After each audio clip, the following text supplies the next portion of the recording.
Wait, can we start out with you going 5, 4? Dude, you say 3. You don't say 2 5, anymore. 4, 3. All right, this is problem 11-3.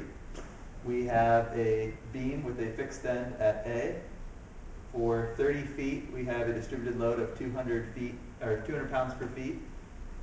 At the end, there's 10 feet with a point load of 2,400 pounds. The connection at B is a roller, which, when we get to our free body diagram, the fixed end gives us a reaction in the x direction and the y direction at A, and a moment at A, as well as a vertical reaction at B. These 4 reactions are greater than 3 times the number of members, which makes the problem statically indeterminate. Coming to here, where we have the forces in the x direction, we know that the reaction at A in the x direction is 0. Summing the forces in the y direction, we can then solve for the reaction at y in terms of the reaction at B. We can then also go to the moment. Notice that the counterclockwise direction indicates a positive moment. We can also solve for the moment at A in terms of the reaction at B. Okay, so now that we've found the reactions at A in terms of the reaction at B, we can draw the shear and bending moment diagrams. So we start off with the shear diagram, and we said that this convention was positive in the up direction, so we know that at the shear at that point, A, is going to have to be a jump up, and then this distributed load down will be a linear down, so it's going to decrease to point B, and then jump up at the reaction at B, which is this vertical distance here, and then there has to be another jump down at the end because there's a 2,400 pound load down. So then from the shear diagram, we can easily get the general shape of the moment diagram. And so we said that because our moment at A is going to be a positive when we're going to do the sum of moments, this is negative for the sign convention for the moment diagram. So we know that that has to be a jump down. And it's going to be a jump down equal to the magnitude of this moment, which is the moment at A, which Matt solved for us in the first step of the problem. And we know that because the shear is positive, it's going to decrease to a certain point, and then, or it's going to increase to a certain point and then decrease. So we have it increasing to a certain point and then decreasing.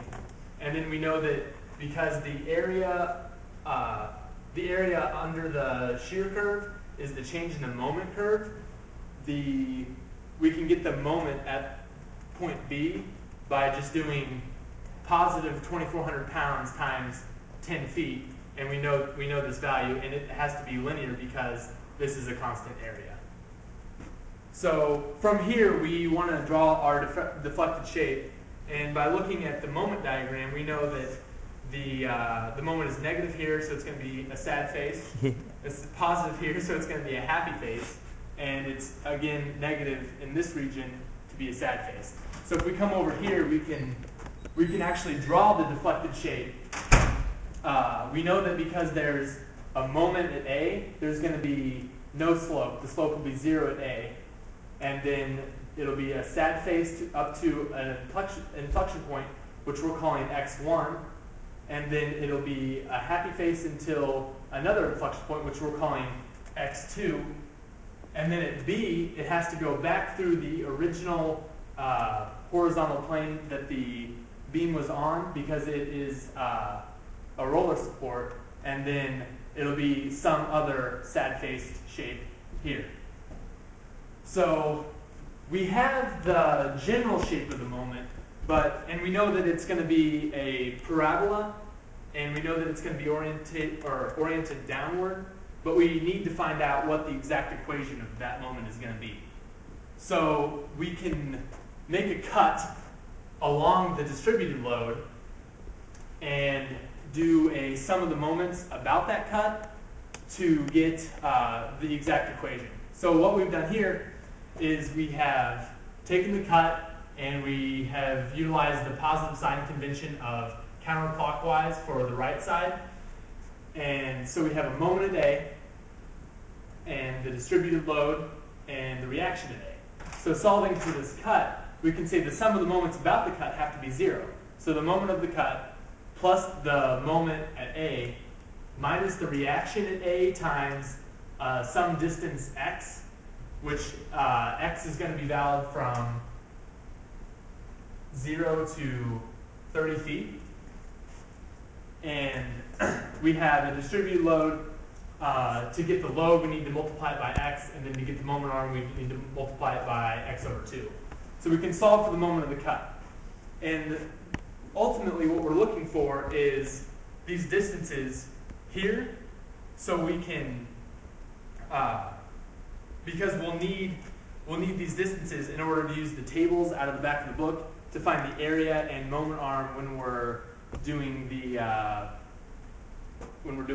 TAB, the moment area method. So solving for when the moment is 0, when it crosses the 0 point, we need to use the quadratic formula, which is here, negative b plus or minus the square root of b squared minus 4 times a times c all over 2a. And doing that, we can solve for x1 and x2. And then we can, as Jake's going to explain to you, how to use the moment area method in order to actually solve for the reaction at B. And if we know the reaction at B, then we know everything else.